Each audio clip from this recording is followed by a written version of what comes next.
Hey, everybody, we are live. I'm Jeff with eBay Addicts, and today I got a special guest with me today. I got Cincinnati Picker is here. How are you doing? I'm doing great, Jeff. Thanks for having me, man. Hey, man, I appreciate you. I appreciate you coming on and hanging out with me. I messaged you on Instagram. Might have been 6 months ago or a year ago. It was like back in the day. I tried to message you, and we both have busy schedules. So I appreciate you taking time out of your day to come hang out with us. So go real quick, John.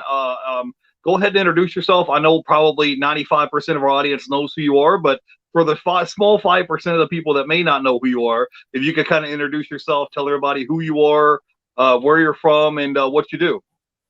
Yeah, my name is John. My channel is called the Cincinnati Picker. I go to garage sales, auctions, thrift stores sometimes. I find just anything and everything to resell, and I primarily sell on eBay, a little bit of Facebook Marketplace, and I've got my own shop where I have one sale a month where I just kind of sell off a lot of the bulk that I don't want to deal with pretty much. But yeah, I've been reselling now for 18 years and I absolutely love it. Yeah, okay, awesome. Yeah, I was watching some of your other recent live streams, and you said that before you became a reseller that you used to work like in an appliance shop, or were you like a salesman there, or what was your job before you became a full-time reseller?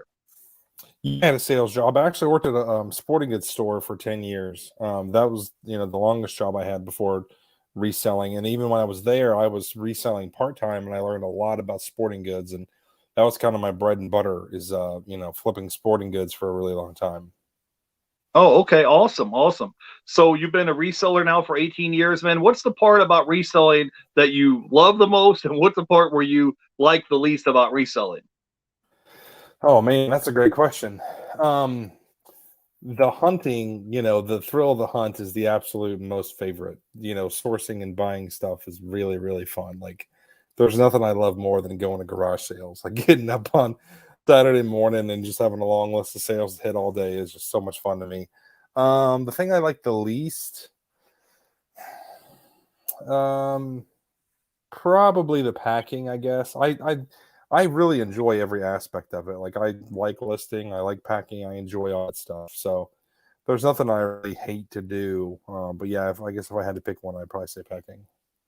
Yeah, I think I'm the same way. I think probably the thing I like doing least is probably pulling orders. I have all my inventories outside in the shed and down here in Florida in June, July, and August. It could get hot and humid, and you could be out there for 20, 30 minutes pulling orders, and you would just be, even at night, you'd just be dripping with sweat because you're outside in the humidity pulling orders. So we got a lot of people here in the chat hanging out with us today. So let me say hey to some people in the chat. I'm going to give a shout out here to Carter P. is the first one in the chat. Philly Picker is here today. We have Tommy Bernhardt is here. Hey, thanks for coming by and hanging out with us today. We have What's Drake up, County guys? Picker is here. Landshark Picker. We have Bluegrass Thrift is here in the house. My buddy Kelly Reseller Louise is here. He just recently hit 1,000 subscribers. So thanks for coming That's by and awesome. hanging out with us Congrats. today. Wanted to give a shout out here to Maggie Doodle is here. Landshark Picker. And guys, if you have questions for our guests, drop it in the chat. So, John, my biggest question to you is how do you go about kind of balancing your life? Because you seem like a busy guy. You're up early in the morning. You're going to yard sales. You're out looking for treasures, looking for stuff to resell, and then you're trying to still make time to shoot YouTube videos, go home, edit the videos, listing items, packing orders, shipping out stuff.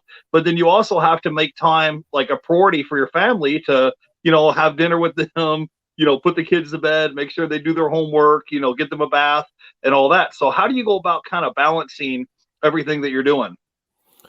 Yeah, it's really tricky. So I do have two little kids, a 2-year-old and a 5-year-old, and they're definitely handfuls.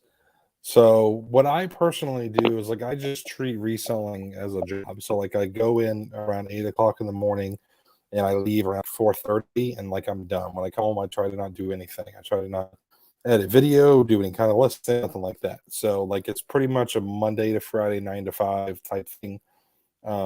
Except for, the garage sale season. I had garage sales on Saturdays, but a lot of times we'll do that as a family too. So it's not like I'm working too much out of those hours. Okay, so you try to treat it like a job. You do your thing at 8 o'clock in the morning, and then at 4:30, 5 o'clock, you kind of switch your brain off from shooting YouTube videos and reselling, and then spend time with your family, right? Yep, that's the idea.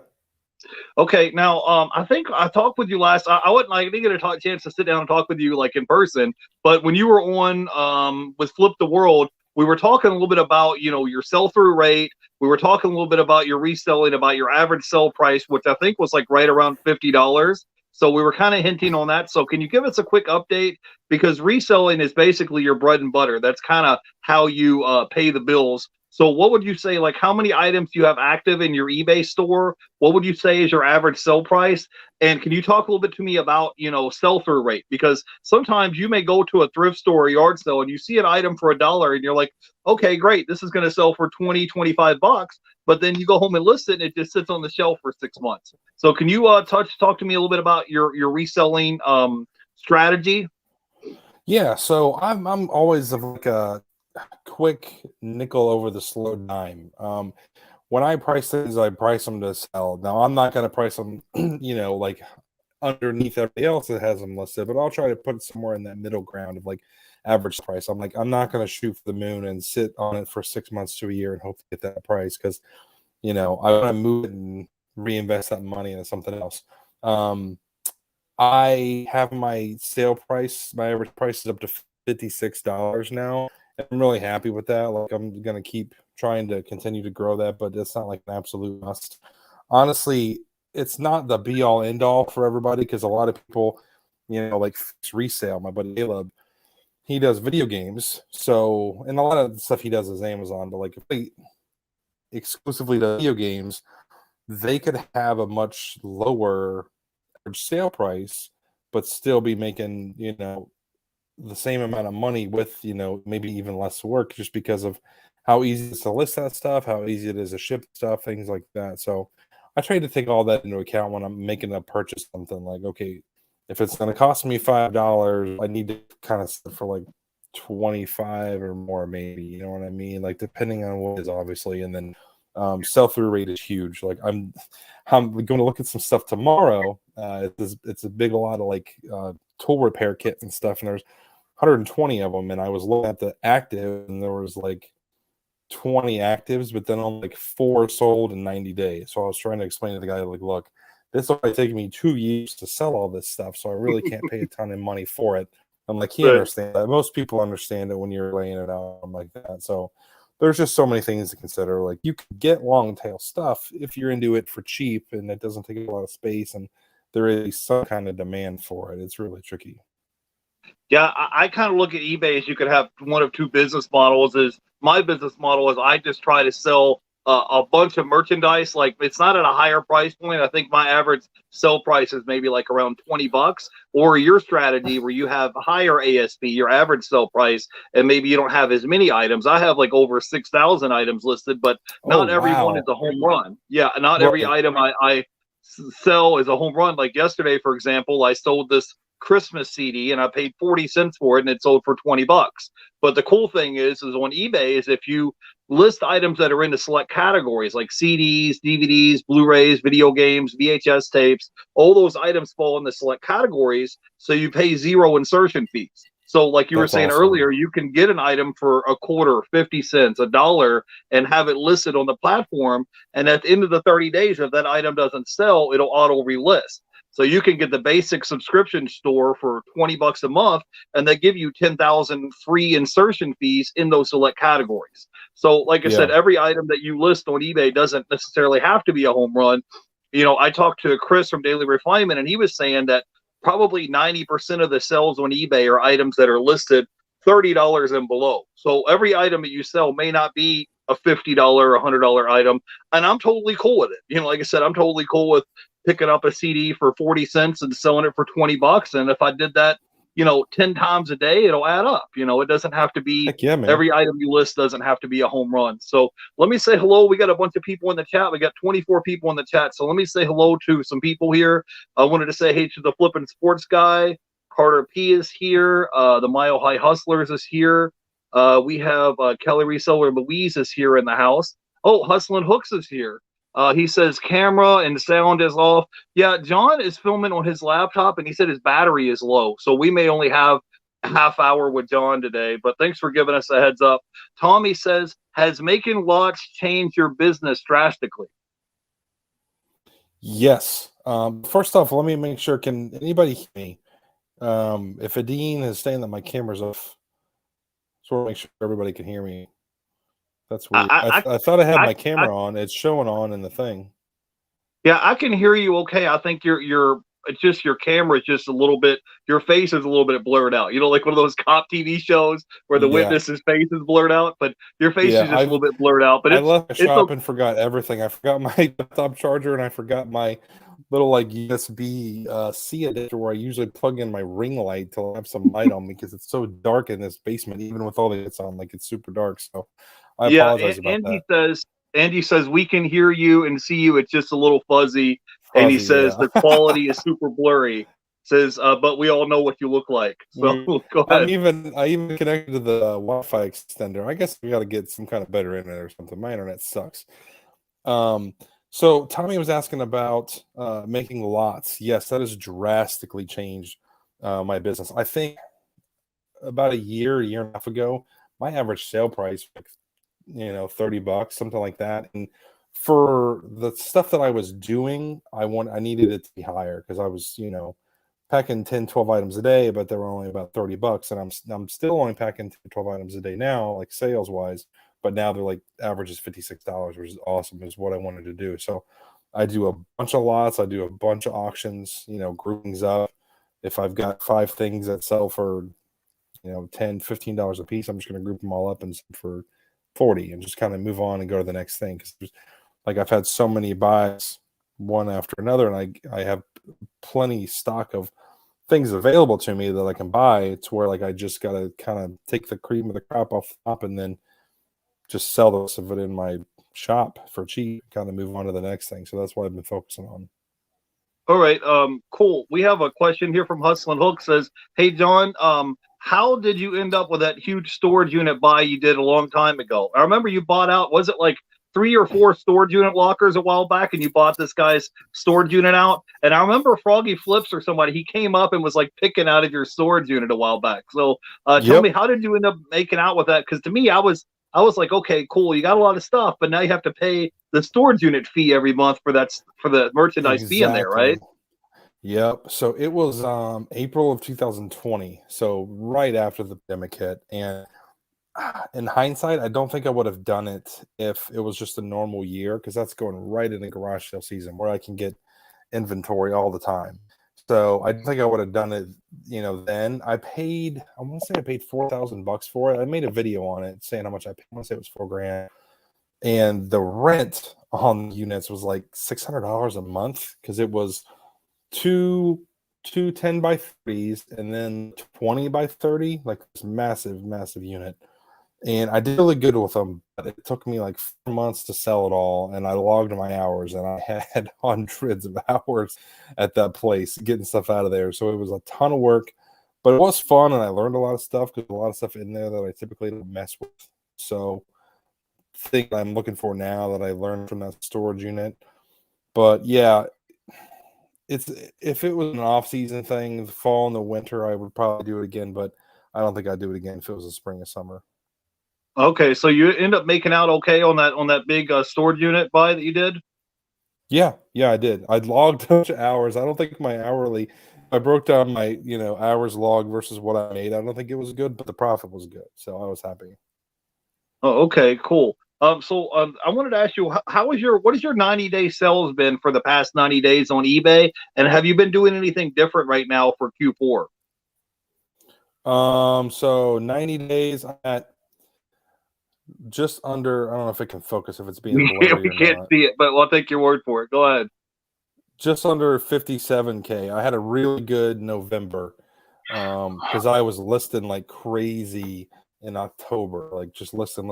And now, to be fair, I have spent a lot of money. October, I was doing huge buys. Like I spent over 10K in inventory just in October because it's the way it goes. Like 2-3 weeks where nothing happens and I'm just working through my death pile, and then I get 3, 4, 5 messages in a week about a bulk buy or a big buy. That's how it happened in October. Like it was just one after another of big buys. So a lot of that is now, but that's kind of like how it drove the sales, is because I was buying a lot, I was listing a lot.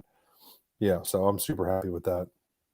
Yeah. So, John, let me ask you a question. How difficult is it for someone to be a full-time reseller? Because I get people in the chat all the time, and they're like, "Hey, I'm pumped up. I'm excited. I want to be a full-time reseller." And whenever somebody asks me, usually 9 times out of 10, I'm like, "No, you should keep your full-time job. If you're making 50, 60,000 a year, and you have health insurance and benefits and 401k and a pension, you just keep your job and just do reselling on the side." And then take your money that you made from reselling and use it to pay off your car or pay off your credit Yeah. card bills or something. But don't make it to where it's like that's like your full-time job. There's people that's been doing it for 5, 6, 7, 8 years, 10 years, and I just want your opinion on this because you were reselling for a long time before you made the leap to go to full-time. So what advice would you have, or from your perspective, what would you say to someone if they're like, "Hey, I'm ready to go full-time now"? Yeah, I think every single person's different. It really just depends on what financially, you know what I mean? Like you just gotta lay it out and see, can I sell and cover my bills? Advice that I heard from Pete a long time ago that he was giving people was, once your uh, reselling money, your eBay sales or whatever it is, once that money reaches your full-time income, so if you're doing reselling part-time, once that matches the money you're making full-time from your regular income, then you're ready to take the leap. And a lot of people make the mistake of, they'll say like, well, I'm putting 20 hours into eBay right now and it's getting me $1,000 a week. And if I double that 40 hours, then I'll get $2,000 a week. And it's not, that math doesn't really work for a variety of reasons. So um, I definitely think people need to just do it part-time for a while and see if it's, if they like it enough, like at least a couple years probably. But I mean, I know all the part-time, quote unquote part-time sellers that outsell me. They sell more on eBay than I do. Like their numbers are crazy. Matt part-time pickers is one. Like this reselling is not a part-time thing. It takes a ton of work, and yeah, each case is very different for sure. Each case is definitely different. Well, I just think that sometimes people can be not misguided, but misunderstanding because they'll look at a piece of paper and it says on paper, it'll say, "Hey, I made $10,000 in sales this month on eBay," but you're not factoring in your cost of goods. You're not factoring in your shipping cost. And then maybe you have this much left over. And then maybe out of that 10 grand, you take 2,500 or 3,000 of it to reinvest to buy capital for the following month. So maybe your initial thought process was like, "Great, I made 10 grand this month," when really it may be 5 grand or half of that you actually netted after you took out your eBay fees, your cost of goods, and your taxes, and reinvesting capital back into your business. And when you're reselling, you're really only getting paid on commission. So if you have a slow month, you got to pay the electric bill or you got to buy groceries. The cell phone company, you can't call them and say, "Hey, I had a slow month on eBay this month. Could you cut me a Right. deal on my cell phone bill?" Like the bill's got to be paid. So that's kind of what I wanted to bring it up and just kind of get your perspective, because I know for several years you were doing it part time before you decided to go full time. So, John, what would be like your three pieces of advice that you could give to somebody to help them out if they wanted to be a reseller or they wanted to make full time income from reselling? What would be like your top three pieces of advice that would help them out? Oh man, three pieces of advice. I guess I would say, number one, work harder than you think you need to. Like just constantly grind it out and work. Like you get out of reselling what you put into it. And that's why I always loved it. And I've always liked jobs where the amount of work I put in, might be solid. Like I've done sales jobs and I really enjoyed the commission aspect of it. So that's why I like reselling. Another one I would say is just like always be learning. Personally, I don't like to be niched to one thing. And when I discovered YouTube community and started watching all these channels and learning from so many different people, like that's when my business really, really took off, because I started looking at like, oh wait, I can sell like vintage t-shirts and clothing. And like, I never looked twice at clothing. When I first started doing this, I was only buying sporting goods. That's all I looked at garage sales is sporting goods. So I'm sure I walked past a ton of stuff over the years, and like slowly, little by little, I learned more things and grew my business. And this doesn't happen overnight. You learn these things over time. So yeah, just keep an open mind, I mean, your education is free. It's over YouTube. There's so many great channels to learn from, and not just the big channels. They're like all these new channels that are coming out all the time. They know a lot of stuff. A lot of people make the mistake of like, oh, just because somebody has a lot of subscribers or they made a lot of videos, that means they know a lot. It's not always the case. Like I'm not an expert at all. So a lot of times I direct people to other channels. I'm like, yeah, go check out them. They know more than I do. Like, go watch their channel. So yeah, I would definitely say that would be some advice that I give. And last thing I'll say, this will be my third thing, I guess.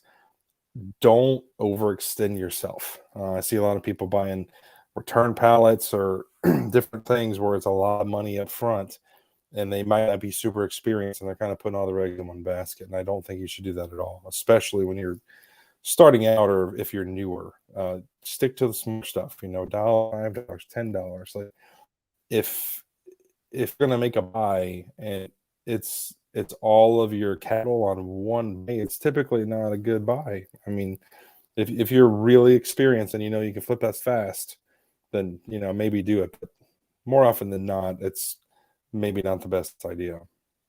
Yeah, I'm with you. If you can have your cost of goods, the lower that you can have your cost of goods, the better off you're going to be. It's like, to me, it's like the other day I was at Walmart and I found this video game on clearance, and they wanted $20 for it, and somebody had it listed for $100 on eBay. It was like this limited edition video game, and I'm like, do I want to go spend $20 to try to make 100, or do I want to go take that same $20 and buy 10 other items that are smaller, lower price items that I can pick up for 50 cents, 75 cents, or $1, where my cost of goods is low, so you have your profit margins is like built in when you buy.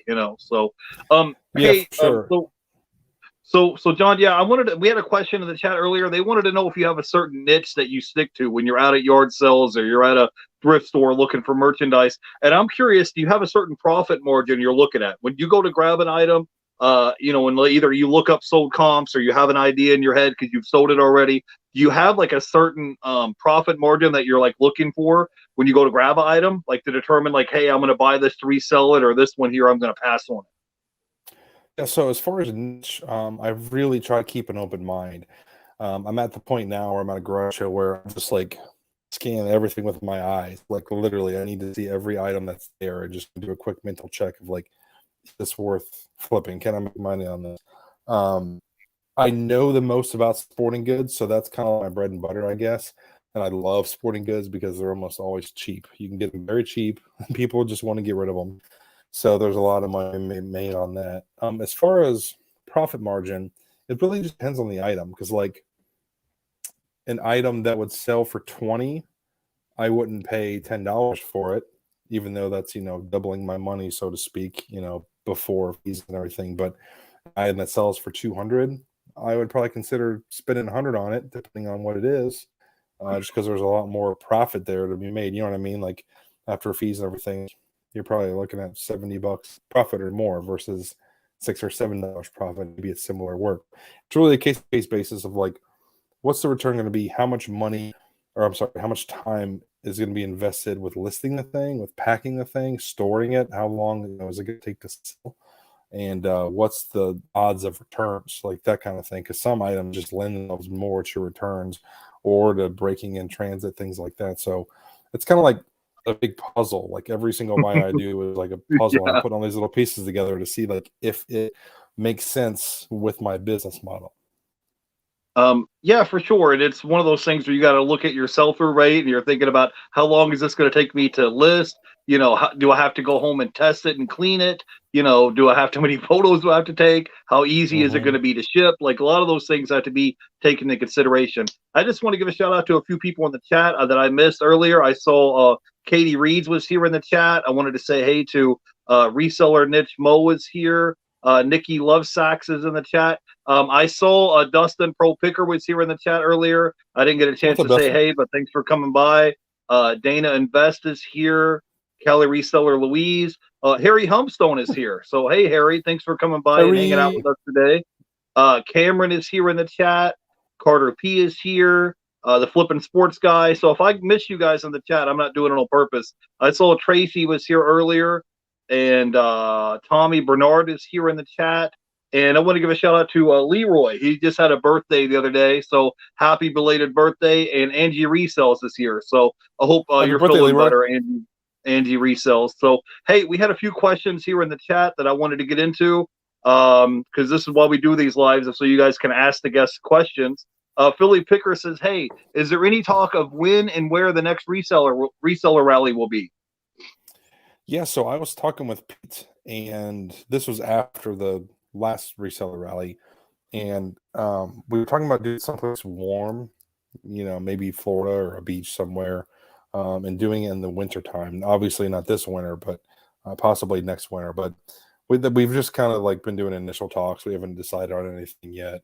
We did reach out. My wife reached out to a couple hotels, I think, down in Tampa, and just gave them like kind of the rundown of like how many people would be there, what would need, and like the first three places he reached out to, they all said no, like not going to host you. I was like, okay, well, we'll keep looking, I guess. Maybe we got around. We had too rowdy of a bunch that they want to host next Yeah, reseller rally. I don't know. word got around, and they're like, "No, no, thanks." So, Yeah. all right, so no official word yet on that. Nothing We got a yet. Yeah, question we're from working on it. Paul, the flippin' sports guy. Says, "Are you able to part with some of your great Reds finds, or does that go into the man cave?" It pretty much all goes into the man cave, so you can kind of see it behind me here. We've got my seats from the old Riverfront Stadium. We went to the Home Run Derby when Todd Frazier won it. That's his jersey bat, not the exact ones he wore, just reproductions or whatever. But yeah, it's hard to put the red stuff. I got a lot at my shop, so that's the stuff I love collecting. Okay, cool. We got a question from Dana Invest. He says, "What is your white whale dream to find outsourcing?" So if you're out somewhere, what is something that's like, that you would really be excited about to find out in the wild? So this isn't like the most valuable item or anything. I mean, it's pretty valuable, but it's just something I've been looking for God, like over 10 years, 15 years. It's been a long time. There is this bat by Easton, and it's a big bird bat. It's called the Z2K. I think it's about a 20-year-old bat now. And back in the day, it was going used for like over $1,000. And what's funny is that this bat doesn't have this technology. The latest technology is like these composite bats where like the barrel kind of has a trampoline effect, and it doesn't have that. It's just an aluminum bat. But folklore, I guess, of this bat has just like grown and grown and grown where people think it's like the greatest thing ever. And a lot of times the ones that are sold go overseas. So I'm pulling up sold comps. One sold 900, one sold for 450, another one for 900. So yeah, definitely keep an eye out for Easton Z2K. Honestly, just about any vintage bats that are aluminum, wood, whatever that you see, at least look them up. Because there's a lot of them out there worth a lot of money, not just this one. But yeah, I would love to find a Z2K bat. I've been looking for it forever. And I found one really similar, but a lot of times with those old bats too, they get cracked. Like that's the worst, is like I'll find a really nice bat and I pick it up and there's this huge crack in it, which just completely kills the value. Right. So, hey, John, I got a question. I kind of wanted to ask you kind of a little bit question, make you think real quick. What is something that you would like to do as far as reselling and YouTube goes? What is something that you would like to do down the line, maybe 3, 4, or 5 years down the line? Do you have some major goals or some major projects for you of things that's up and coming that you would like to do in the future? Nothing in the works, but I would love to go on a trip across the country and source. I think that would be so much fun. And the way I would probably do it, well, there's a couple ways.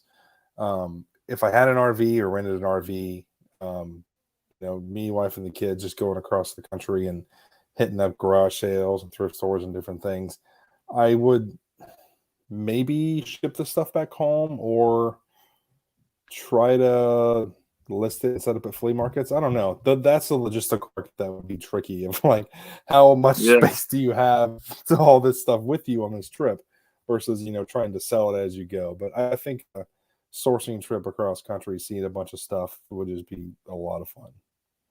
Yeah, it sounds nice to travel. I saw like Lonnie, he has a second channel where he was traveling in an RV or something recently. So I guess something similar to that where you can kind of get up and travel and move around a little bit. So hey, there's some questions. I didn't get a chance to catch up with you, but you had a video. It might have been 3 or 4 years ago back where you bought this huge lot. It was like maybe 40, 50 pallets of media.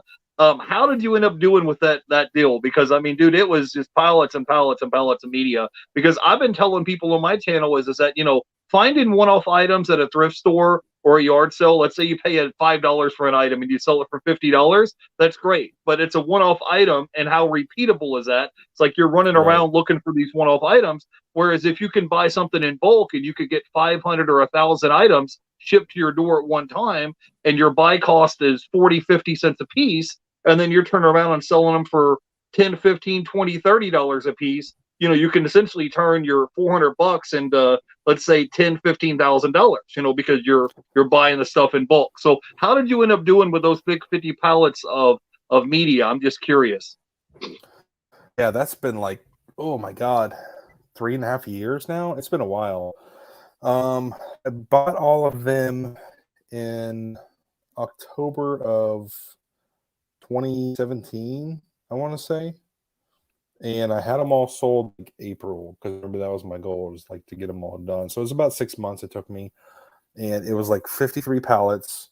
I'm trying to remember exactly what I paid for them. I want to say I paid a little over 3,000, something like that, maybe 3,500. And I probably would have been better off trying like them in bulk, selling a whole pallet, like somebody else to pay $100 for a pallet. Instead, I decided to like look through everything. So like I had friends and family like that I hired and paid to like sort through all these DVDs and games and stuff, and I was looking through them and everything, and was taking the most expensive ones and putting them on eBay and then doing bundle lots and stuff. I made really good money on it. Again, it took a lot of time, but I think the most profitable thing from that was the knowledge that I gained from it, because there were so many different media pieces in there, not just like DVDs or CDs, but educational things and software. Like I remember selling an Adobe CSI for $400 or $500 or something. So that really trained my eye with media now. So like I will go to a thrift store or garage sale or whatever, and like I can sort through media, and like I have a pretty good eye for stuff now, whether it's an out of print DVD or software or whatever it is. And it's like, okay, that's a good one. Like put that aside. So I'm glad I learned that for sure, because it's definitely paid off big dividends over time. So, all right, John, there's two questions right off the top of my head that I have for you. Do you have a lot of viewer sales? Like, do you have your eBay store linked to your YouTube channel? Would you say you get a lot of viewer sales on average? Do people like leave you comments and say, hey, I'm a viewer of your YouTube channel and I'm here to buy something from your eBay store to support you? And I wanted to talk to you a little bit about your antique booth, because I get questions. I don't have an antique booth, and I haven't had one in the past. I had one a long time ago, and it's just like we broke even, like, because there was foot traffic in the store, but it was like the amount of money that we made in sales was just enough money to cover the rent every month at the booth. So I wanted to talk about that real quick. Do you have a lot of viewer sales? And then if you can touch on your antique booth about what your experience was on that. Yeah. So as far as viewer sales go, I used to do what sold. It was like I would pull the orders and show what sold, and kind of shout out people that would buy from my store. And when I did that, about 15 to 20% of my sales were view sales. So if I had 10 items going on a day, I'd say at least 3 were probably going to viewers. Now it's probably like 5%. It's pretty low that somebody leaves a note that says they watched the channel or something like that. So I, do that too, not doing those videos anymore, which I totally understand, but I'm still super appreciative of any viewers that buy from me. It's awesome. I love seeing little stuff like, hey, I've been watching you for this long or whatever. Like, it's really cool. As far as the antique booth go, I closed those down in, I think it was May, when I moved to my new place, because it was a 30-minute drive. They were doing good. I would get net profit from that booth anywhere from like $500 to $700 a month, and it didn't really take away from eBay. The things I was putting in my booth was things that I wasn't going to sell on eBay, so I didn't want to compete with eBay, obviously, because that's the bread and butter. And really, as far as antique booths go, I would say before you jump into it, like find one, near you, obviously, that has an availability, because a lot of them are just super full up and there's a wait list. And just talk to a lot of people, talk to people that have booths, talk to the work there, and see what sells, because every booth's going to be different. They've got different clientele. My booth had like a top 10, of like who was selling that, so that you could go look at the best performing booths and like get an idea of like, all right, this is what's moving, and these are the price points. That's the other thing, is like you can usually price things up a little bit in an antique booth, because kind of, people expect to pay a little bit more versus just like a garage sale or something. And now that I have my shop, I've got the whole second floor dedicated to a shop. I'm like, I really don't want to pay all this rent on my antique booths and then also this thing here, because like I could just put it up there and it's a lot less, and I'm still kind of come break even, because I'm not spending time and gas to go back and forth to my antique booth. And it just made a lot more sense, like, because I'm already paying rent on where I'm at. Like, I don't need to pay an extra $350 on 2 antique moves. But yeah, Yeah. it's been going really well. I do one sale in my shop, and they've been awesome. I'm really liking how it's all set up. All right, awesome. Let me give a shout out to some people here in the chat. I want to give a shout out to Hustlin' Hooks. Thank you guys for being here today. We appreciate you. I want to give a shout out Thank you, to guys. Patrick. Patrick Murphy is here. Kelly Reseller Louise. Big Thrift Philly is here. Philly Picker is here. We had Hustlin' Hooks. He said, would you rather the Reds win a championship or you hit 1 million subscribers in a year? I think you answered his question. It said that you'd rather the Reds win the World Series. I want to give a shout out to Katie Reeds is here in the chat, and A.R. Edwards Vintage Flips is here. Carter P. and Gravity Goods Cameron. He was there at your reseller rally, didn't he? You get a chance to meet up with him? I didn't get a chance to talk to Cameron, and I really regret that. There was a handful of people I didn't get to talk to very much, and Cameron was one of them. So Cameron, I'm sorry, dude. Next time we do it, you and I are definitely hanging out. First on me. I saw him in the video, and I wanted to give a shout out here to Paul Philly Flipper is here in the chat. If you guys have questions for our guests, go ahead and drop it in the chat. So he wants to know, why does John like fried pickles? This I wasn't expecting this. All right. They're delicious. So I went to Philly a couple weeks ago, and me and Tommy and a lot of Josh and Paul at Philly Flipper went to this bar and got drinks, and I ordered some fried pickles for everybody. I was like, oh yeah, we'll have some fried pickles, and like they were not having it. Like Josh might have had 1 or 2, but Tommy and Paul were just like, no, we're not doing the fried pickles. I'm curious in the chat, who likes fried pickles? Who doesn't like fried pickles? Maybe I'm just a big fatty that eats way too much bad food. Right. Yeah, I wanted to give a quick shout out here to eBlist Resellers. Says, hey guys, enjoying watching eBay Addicts during prime time. Hey, thanks for hanging out with us today. We appreciate you. I want to give a shout out to Bluegrass Thrift, and Tracy Parks is in the chat. Yeah, speaking of primetime, I caught your replay. You did a live, I don't know, maybe a couple weeks ago on Primetime Hunters channel. And one of the things that kind of shocked me is you were saying, YouTube isn't going to be here forever, guys. YouTube one day is going to go the way of MySpace. And I kind of wanted to talk to you real quick and pick your brain, because you're one of the few handful of reseller that have a reseller channel that have 200,000 subscribers. I mean, there's probably people that are up in that range, like maybe Rally Roots, Pete, Craigslist Hunter.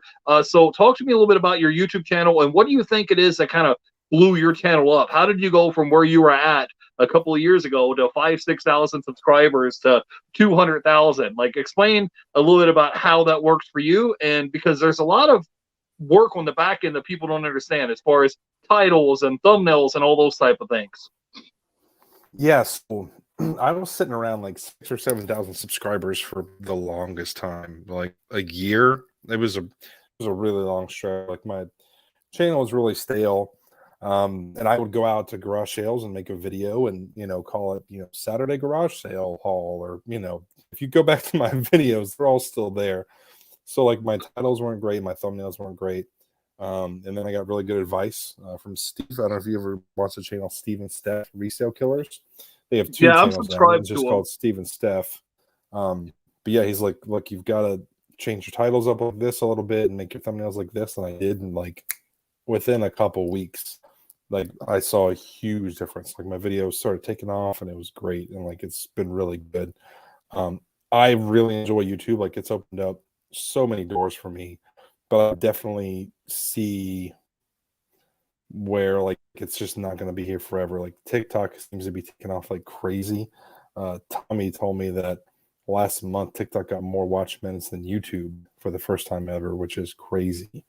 Yeah, So I don't know if there's a huge, you know, demand for like our stuff in there or not. I know there's a lot of really cool TikTok channels in there. I just made my first TikTok last night, kind of just fun. You know, we were out trash picking, me and the kids. I don't have a huge desire to make a lot of TikTok videos per se. But yeah, yeah, like I try to invest 90% of my time into reselling because reselling is not going anywhere. Like for sure. fact, like it's one of the oldest professions. Reselling is not going away. I don't know without a shadow of a doubt that YouTube gonna go away.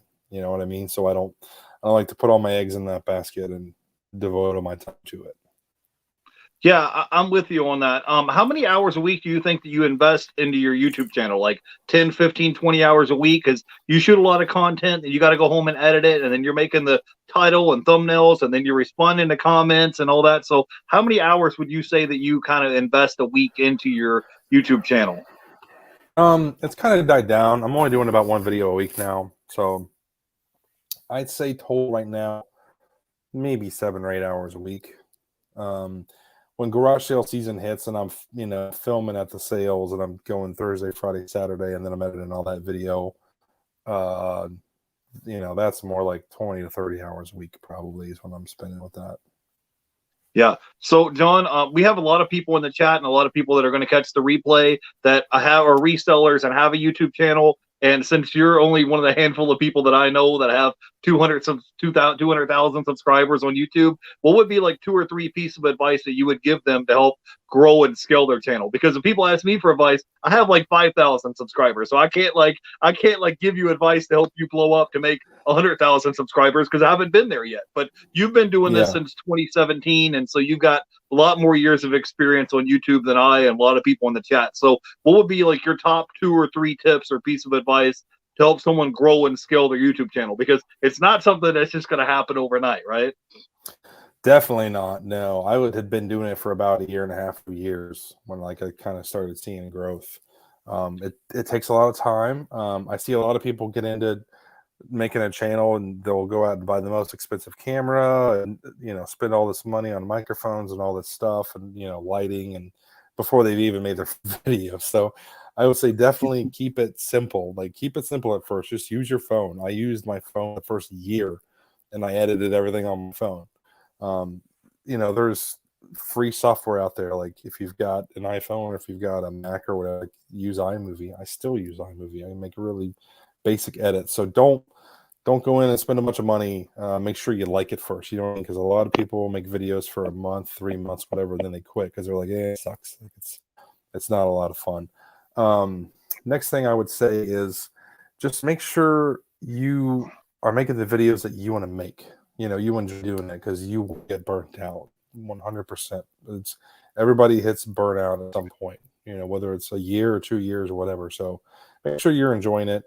And then as far as growing the channel, like give it time. So make videos for 3 months, 6 months, whatever, and kind of just figure out what you want your channel to be. Because those initial videos, you're training YouTube of like what your channel is. So figure out what, you know, your lane is and kind of stay in your lane. Because if you do a channel about traveling and then all of a sudden you're doing it about retail arbitrage, about buying stuff at Walmart, and then you're doing a review of like some food, YouTube's not going to know what to do with that, and they're not going to promote you. You know what I mean? Your videos aren't catching any traction. So definitely, you know, stay in the lane of whatever it is you do and stick to that. And then over time you'll grow. Just stay consistent. That's, you know, the hardest things to do is continually put out footage. Yeah, I mean, being consistent is important, and I think to me the hardest part was just going from 0 to 1,000 subscribers. And we were talking backstage before we went live. And John was saying that he's been putting up content for 2 years before you even made a dime from YouTube ad revenue. So if you jump in and think, hey, this is going to be great, I'm going to get all these viewer sales, I'm going to make all this money in YouTube ad revenue. Well, for Cincinnati Picker, for example, he has 200,000 subscribers now, but when he got started for the first 2 years, you were just being consistent and putting out content. You didn't make a dime off of YouTube ad revenue, right? That took a long time. I just was having fun with it. I remember the first time I found the whole YouTube community, like my eyes popped out of my head because I found Pete the Craigslist Hunter first, and I was watching his videos. And sorry, I'm making a note here for Dana there in the chat. And then I saw these other channels. I was like, oh my God, like there's all these other people that are like me that are reselling. And it was just fascinating to me to see how many different ways people were doing the same thing. Everybody was selling on eBay and reselling, but every single person had their own way to do it. And they had their own like extensive knowledge. That's why I wanted to start a channel. I was like, well, I know a lot about sporting goods. Like I can kind of share, that knowledge and just add to this whole community. So like that's why I just really, really enjoyed making videos, enjoyed being part of the community, and I still do. Like this community is amazing. I've learned so much from so many different people.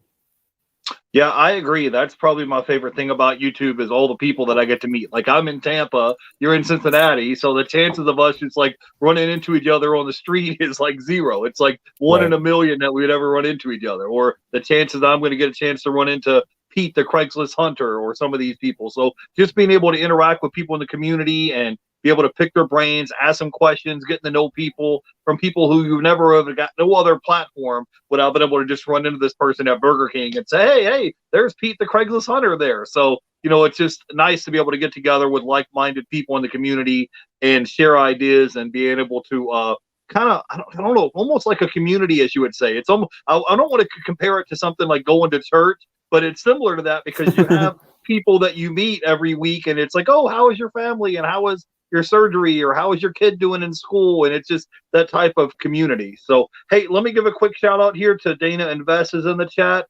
Sonny is here. Las Vegas Thrifts. Kelly Reseller Louise is here in the chat. Dana Invest says, hey, question, what do I got to do to get a shout out on your channel? But in all seriousness, congratulations for your success. I'm going to give a shout out to Yard Sales and Dreams is here.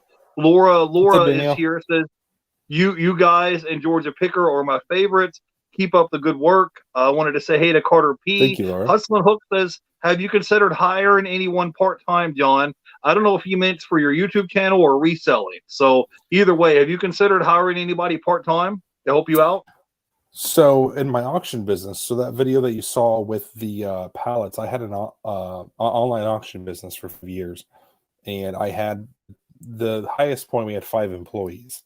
So there's just a lot of different things in there. There are pros and cons. Like you can get a lot more done, but then you just have so much more overhead.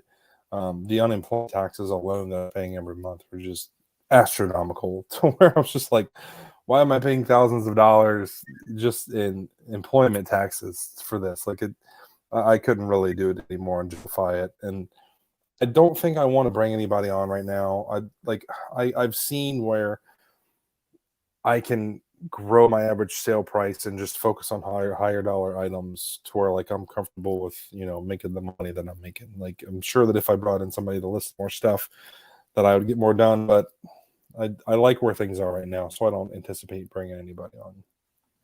Okay, cool. Do you have anything else that's up your sleeve? Do you have any upcoming events or anything that you could kind of drop and let us know? Do you have anything planned coming up soon or any changes coming to your YouTube channel or reselling that you would like to talk about? Any up and coming things that you would like to plug? I don't think so, man. I don't think I've got any kind of shows on the books or anything like that, but I just want to say thank you, Jeff. I appreciate you bringing me on. Hey, I appreciate you coming on. Hey, quick question. Are you going to be doing any more shows with Lonnie, your Guys Without Podcast YouTube channel or your videos? How did that go? I think I saw one time you had Tesla Picker on with you guys. We did, yeah. Dave, who I think is going to be live in 8 minutes on Dom's channel, Prime Treasure Hunter. So if you guys want to check that out, go check out Dave, good friend of mine. We're pretty much done with the podcast. Life just got in the way, got a little bit too busy, but it was fun doing it while it lasts, and I enjoy jumping on live shows like this when we can, kind of place that a little bit. Yeah, for sure. Well, hey guys, I told John before we jumped on we were going to try to keep this live around 45 minutes. Plus, his battery's about to die on his laptop, so we're going to let John go. And thanks for coming on and hanging out with us. I've been a long-time subscriber and a follower of your channel, so I appreciate you coming on and taking time out of your day to come chat with us and the people in the community. Real quick, tell everybody where they can go by and follow you at on YouTube and Instagram. I have your links down in the description below, but go ahead and let them know where they can go follow you at. Thank you, Jeff. I'm at Cincinnati Picker. Instagram and YouTube is both the same, just Cincinnati Picker spelled out. And Jeff, thanks for having me. And guys, thanks for hanging out. This is fun. Hey, I appreciate it. Hey, do you have any final thoughts or words of wisdom you can leave our audience with? And then we'll let you go, John. Everybody, it's Q4. So keep your head down, keep and sell that stuff, make that money. Hey, that sounds good to me. All right, guys. Hey, one more thing I want to plug tomorrow. I have a brand new guest coming on tomorrow afternoon around 4 o'clock. His name is Dr. Denham, and he's doing about $10,000 to $15,000 a month selling used clothing and blue jeans and things like that. So if you guys want to come by and hang out tomorrow around 4 p.m. Eastern, I'll see you there. Till then, go ahead and follow our guest. He's already has 200,000 subscribers. Let's get him to 300,000. So the links are going to be down below in the description. Go ahead and follow him on YouTube and Instagram. Till next time, we'll see you guys later. You guys have a great night. Bye, everybody. Bye, guys.